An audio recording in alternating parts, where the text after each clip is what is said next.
kutugezaho isomo nawe ariko mu buhamya waduhaye muri weekend twagize ikiganiro kiryoshye cyari cyiza pe cyari cyiza abantu barakishimira abantu ngo bakimbwira bati rwose azamugarure ikiganiro cy'umwaka episode ya kabiri zaza ryari oya nibyo uzayise ngeni tayari nago nagutererana urabizi sinadusangije amateka abantu bazakibona no kuri YouTube channel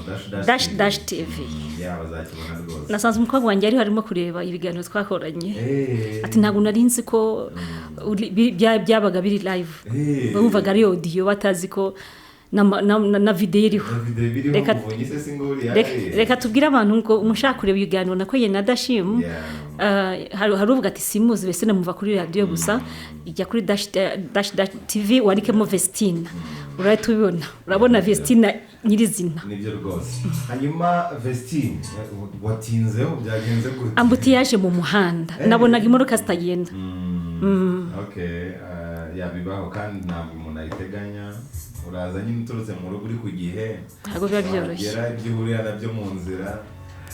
ntabwo wamenye ibyo ari ubusanzwe nzi kugira ngira gahunda sinjya nyinshi igihe uko wabyigishaga naje mbyumva ariko igihe cyanjye ndacyubahiriza nibyo kabisa sorry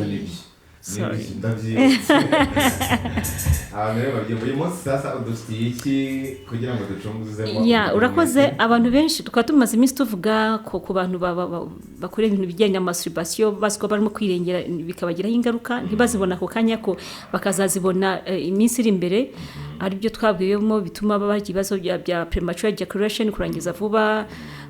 kugwingira ku gitsina ndetse n'ibindi uyu munsi rero turavuga ku bakobwa badamu bagiye mu mihango ikababaza Dashim ufite girlfriend akajya mu mihango ikamubabaza nawe urarira uri kintu umufasha ariko birababaza kandi ibintu biba buri kwezi yes ukaba witeze ubwo bubabare buri kwezi akaba yiteze ko azababara noneho igihe usanga ajya kwa muganga akamuhereza painkillers ariko ugasanga nazo ntizirespondinga kuri ubwo bubabare bitewe n'uko yazikoresheje igihe kinini burya imibiri yacu ntabwo ibasha kwakira imiti imwe hari imiti ukoresha imibiri ikayica amazi umubiri ukabirambira ni nko ku bantu banywa nk'ibiyobyabwenge tangiramo gatoya umubiri ukagenda ni nk'inzoga tangira unywa imwe ebyiri ugashiduka hari abantu banywa n'ikazi ariko yaratangiye ari akantu gato urugero ukabica amazi wamugana yego nibyo biterwa n'icyo ubundi biterwa no gukora nabi ku musemburo wa estrogen ubusanzwe imisemburo ari myinshi cyane ni bibi iyo ari mike cyane ni bibi hari urugero runaka ya misemburo igomba kubiriho ni ukuvuga ngo umuntu ujya mu mihango ikamubabaza bishobora kuba ari gukorwa nabi ku musemburo estrogen cyangwa se akajagari kawo bishobora guterwa n'imihindagurikire y'ibihe bishobora guterwa na stress wahuye nazo bishobora guterwa n'uko umuntu arwaye yashaka kurwara ibibyimba muri nyababyeyi ukabitera so biterwa n'ibintu byinshi bitandukanye ubwo rero nashika ngo dushyire iherezo kuba kwitega ububare bwa buri kwezi ku buryo birangira burundu cyane mfite ubuhamya bw'abantu benshi si ibyo gusa n'abantu bajya mu mihango ugasanga buri kwezi arava cyane birenze bikabyumviramo ndetse no kugira ikibazo cy'amaraso make mu mubiri abantu babirenza akamara amezi 2-3 kanadatwite ibi ngibi rero iyo bitangiye bikamara igihe ntiwivuze harimo n'abajyamo inshuro nyinshi urakoze ibyo biterwa na exactly kakashagari ka musemburo estrogen kwavugaga ikindi kandi utabyivusha kikarebya kuza kuviramo ubugumba bwa burundu kimwe wenda namwe mu moko y'amakanseri yes ubwo rero naje kango dushyire iherezo kuko dufite ibinini bifasha abo bantu nabyo nabivanye mu Hinde fasha abantu bajya mu mihango cyangwa babuze imihango ukambwira ati ufite imyaka 10 nabuze imihango yarahagaze icyo naragikemuye yego turabafite yego ariko birimo biraterwa n'imirire igezwe ubundi kera ntabwo byabisanzwe bibaho ntabwo byabaga umwana w'imyaka 9 ukabona ngo yagiye mu mihango biterwa n'imibereho cyane nanjye byabaye ku mukobwa nyafite imyaka 9 ndikanga icyo gihe ntabwo nabaga mu Rwanda narikanze mugera kwa muganga ngira ngo ari ikibazo ya mirire nyine igezwe uyu munsi kandi binatera n'ubwoba ifite umwana w'imyaka 9 agatanya kujya mu mihango ubuhangayitse umubyeyi umukobwa byakabaye hagati ya 13 na 16 yego kuva yes kuzamuka wenda 13 iyo nayo myaka muri ya myaka yacu nuko byagendaga ni yari imyaka twiteguraga kujya mu mihango ariko muri iki gihe imyaka 8-9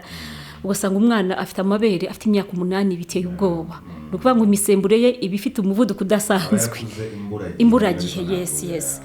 ubwo rero dushaka ngo dushyire iherezo kuri ibyo evergreen irabifashaho cyane nkunda kuvuga evergreen ko ni uruhurirane rw'imiti myinshi ivangiyemo kandi ikora kutudwara rwinshi yes igikosora kumara igihe utayibona imihango ni binini ariko ya mihango ibabaza irabihagarika completely ya misemburo estrogen ikajya ku rugero rwiza ntibe myinshi ntibe mibi byaba biterwa na stress ufite cyangwa iki no kuvuga ngo umubiri washa kujya gute kuringaniza ya misemburo itera icyo kibazo tubwire rero kuri ibyo binini ibi binini ni binini birimo byiganje mu musemburo estrogen byiganje mu musemburo estrogen kandi biringaniza kakajagari kiyo misemburo kuko umuntu ugenda akamara imyaka 4-5 atabona imihango ni kuvuga ngo wa musemburo wa estrogen aba ari muke cyane hafi ya ntawe ni kuvuga ngo bya binini birimo umusemburo mwinshi wa estrogen cyane nk'abantu iyo bagiye ku maklinike cyangwa se ku mavuriro mu hospital bafite icyo kibazo hari igihe babahereza utunini two kuboneza urubyaro kuko hari packet usanga iriho utunini turimo umusemburo estrogen bakagutegeka kubura umukobwa gufata ibyo nimbyo ko nizubye kuko bazi ko hari uruhande rurimo bya binini byigajemo ya misemburo estrogen bagira ngo bayongere so ubwo rero twe ntabwo tubahereza iyi miti yo kuboneza urubyaro nkuko kwa muganga bikora ahubwo dufite imiti specific yabigenewe yo kugira ngo yongere estrogen yawe ntago nayivuga ntago nayivuga ariko nzayibabwira gutaha hanyuma evergreen rero ibikoraho evergreen yandisa exactly abantu bafite byo kurangiza vuba babaswe ingeso kwikinisha abadamu batwinda gusama bitewe n'umusemburo muke wa estrogen cyangwa se akajagari kawe ndetse n'ibindi byinshi evergreen rero aho se irahakora kajagari mu bwonko kudasinzira neza kurakazwa n'ubusabye hato nato udashimuze kubona umusore akuze neza cyangwa se umwana akuze neza asigaye agira uburakari udasanzwe hamwe atatinya no gusubizana nyina akibaza afite ikibazo ki ese ikibazo kiri mentally yego abantu bakunze kubahatwa n'ingeso ya masturbation yo kwikinisha nabo izo ngaruka zibageraho nkuko nabivuze bushize byangiza agace ko mu bwongo gashize ufata no kubika amakuru umwana rero wabikoze arigunga kumva ko umuntu wese umubonye abizi ko abikora agatangira kujya hunga bagenzi be akumva ashaka kuba wenyine ibi byose rero bitera ubwigunge bikabyamutera kandi n'uburakari evergreen rero ikoraho so umuntu abishaka mundi no kukugana yes urashaka ibyo binini bifasha mu gihe cy'imihango ku bantu cyane babuze imihango by'igihe kinini hanyuma wowe ujya mu mihango ikakubabaza cyane cyangwa ikaza akajagari kayo mbega ukwezi wagiyemo 2 ubundi wavuye cyane evergreen bikoraho kandi evergreen ntabwo ihenda so dufite na Puffmax yongeye ngano gitsina dufite tira yongeye ngano gitsina tukagira ndetse na VTR remover ivanaho ubwoyi bwari bwo bwose bwaba bwo mu majyepfo cyangwa se mu majyaruguru hose hano hose utabukeneye bwivana hose umva hose n'ubwanwa yego umujyi wa Kigali hose nkaho ukunda wasetse rero ntabwo ukunda wasetse umuntu utakuzi iyo uri mu bigari twikorera kuri dash TV ukunda kuba uri seriye cyane wakunda wasetse yaguha inka pe jya wisekera byongera iminsi yo kubaho utarimo igitwenge bupfuye ubusa of course sanzwe ubivuga nawe duhe nimero rero ahantu no kubikura nera ku Gisozi kunda kuhavuga ujye umunsi uzambwira adresse yawe dukorera wowe dashimu ntabivuze na nimero za telefone nzaguhemba sibyo ubutaha iyo ni homework dukora ku Gisozi munsi y'umurenge wa Gisozi akapa ni 776 ukeneye counseling ubujyanama ku bashakanye ukeneye Puffmax bitewe n'ipfunwe ry'igitsina gito ufite ibyo byarakemutse gikura mu minsi mikeya bitewe ko igitsina kigizwe n'imitsi dashimu byasonera ko nta gufwa ribamo so ahantu hose rero niyo mpamvu n'ugutwi ushaka kugukurura buri munsi ukazagira gushaka ya niyo mpamvu n'abakobwa rero bajya guca imyeyo ugasanga arakurura ugasanga ageze aho yifuza yes ahantu hose hagerwamo amaraso atarimo igufwa yes n'igitsina cy'abagabo kigizwe n'imitsi ni ukuvuga ngo imiti yose kandi ibaho yongera igitsina isigwa inyuma nta muti umwebwa mu kanwa ubaho yakeka ufite ikibazo cy'umusemuke wa testosterone yes ubwo rero dukora ku Gisozi umunsi w'umurenge wa Gisozi ku kapa ka 776 bravo tukaba dukora iminsi yose igize icyumweru kuva ku wa mbere kugera ku wundi wa mbere kuva saa 2 za mugitondo kugera amasaha y'ijoro tuba duhari nimero zanjye nizo ngiye kubaha kandi abantu bazodafite ipfunwe kuko tufata nk'abantu b'agaciro tunashimye n'abantu benshi bamaze kutugana batagira uko bangana ari aba hanze y'u Rwanda mu bihugu by'amahanga ba mu Rwanda thank you so much for your trust mwarakoze kutwizera kandi natwe ntabwo tuzabatenguha nzajya nkora muri research kugira ngo ndisacinge n'iki kindi gikenewe so nibaho umure rero nimero ni 07 85 gatandatu 30 30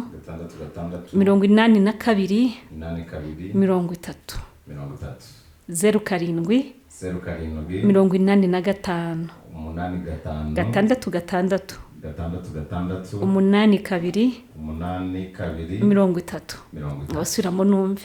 07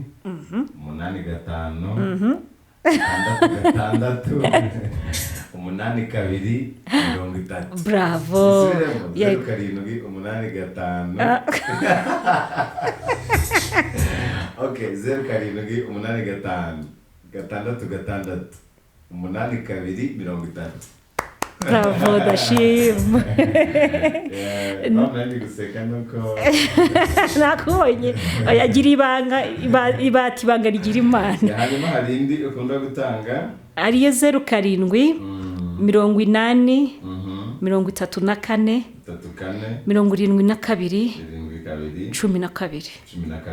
07 80 34